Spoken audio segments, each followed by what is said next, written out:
Circumference and the First Round Table.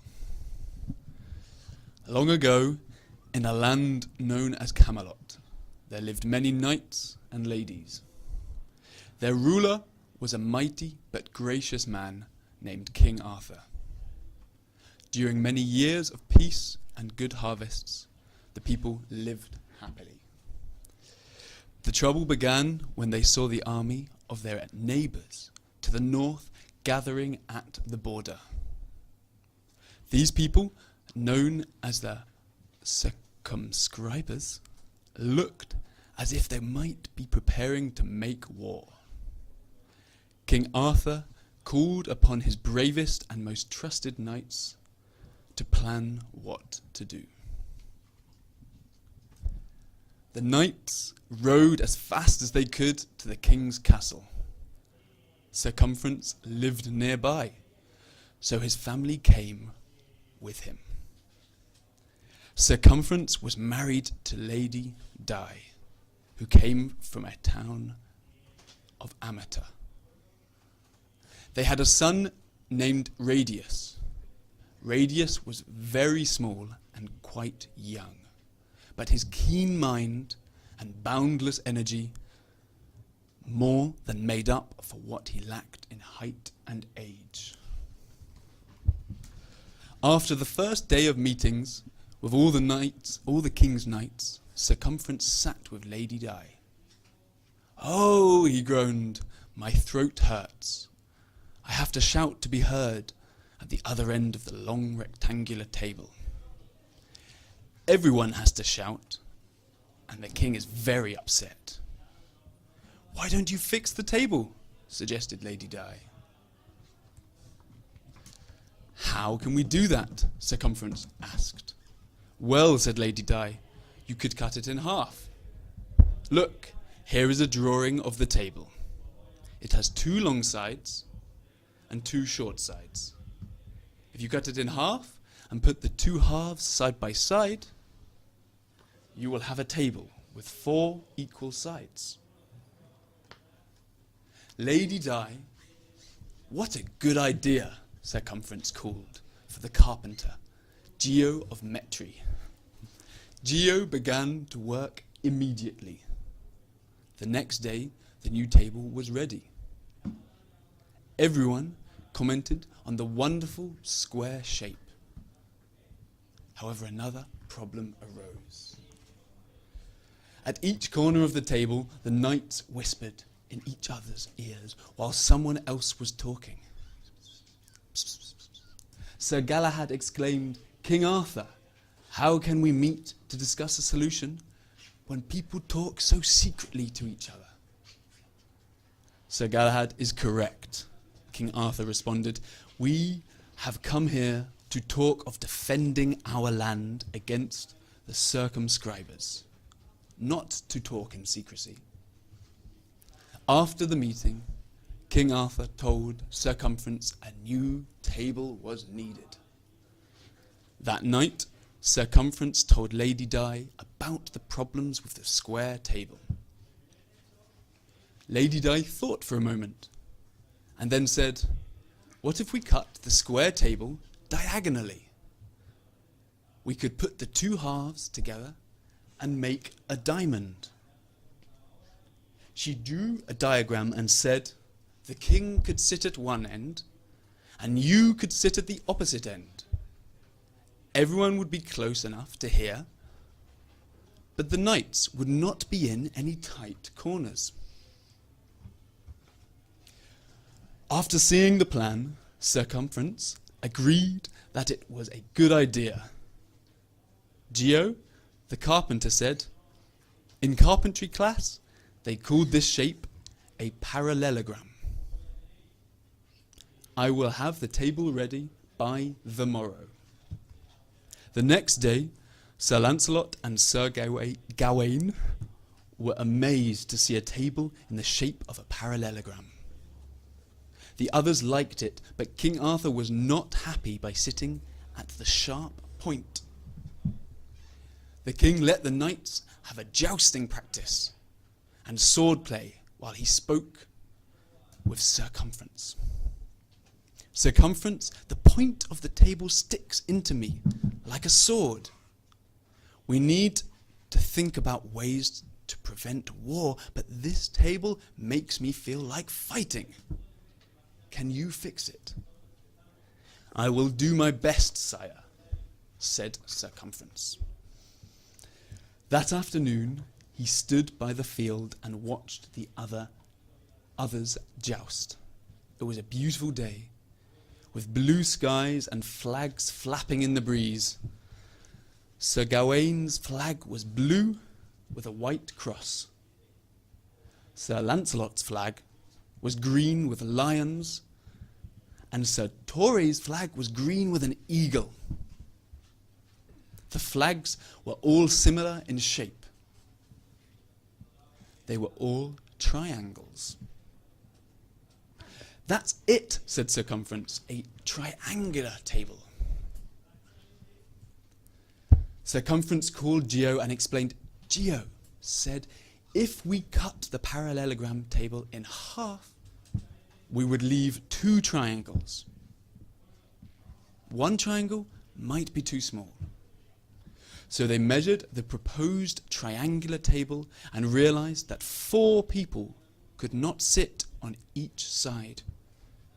Geo, let's think some more, said Circumference. And he went to discuss the shapes with Lady Di. Yes, said Lady Di, the triangles would be too small. So cut off the corners like this and make an octagon. Look, it will solve the problem. When the knights sat at the octagon table, each one wanted a side all to himself. 8 sides and 12 knights. Who would share a side with another? They agreed that the king should have a side all to himself, because he was their leader. But that left 7 sides and 12 people. Knights, let there be order, said King Arthur calmly. We need to remember that we are here for the defense of our land. How can we talk at this table with its problem of corners and sides? Circumference. Have the carpenter build a table shaped like an egg, and perhaps then we will behave more like a flock. Circumference drew up plans for an oval table for Geo. This table is going to be harder to be built since it has no straight edges, said Geo. But I will begin at once. When the knights met again, they were all impressed by the oval table. Sir Lancelot suggested that they raise their goblets and drink a toast. All of the knights raised their goblets, but there was a great commotion from the ends of the table. The knights at the end of the oval table bumped into the king as they raised their goblets. No one had enough room. Some of the knights began to argue. Then King Arthur shouted, "Stop! All leave me until tomorrow, except for Circumference." After talking to King Arthur, Circumference returned home discouraged once again. Radius piped up, "Father, when I have a problem I cannot solve, I do something else for a while. Why don't you go for a ride?" That afternoon, Circumference, Radius, and Lady Di went riding. No one said much until Radius shouted, "Father, look! A tree has fallen over."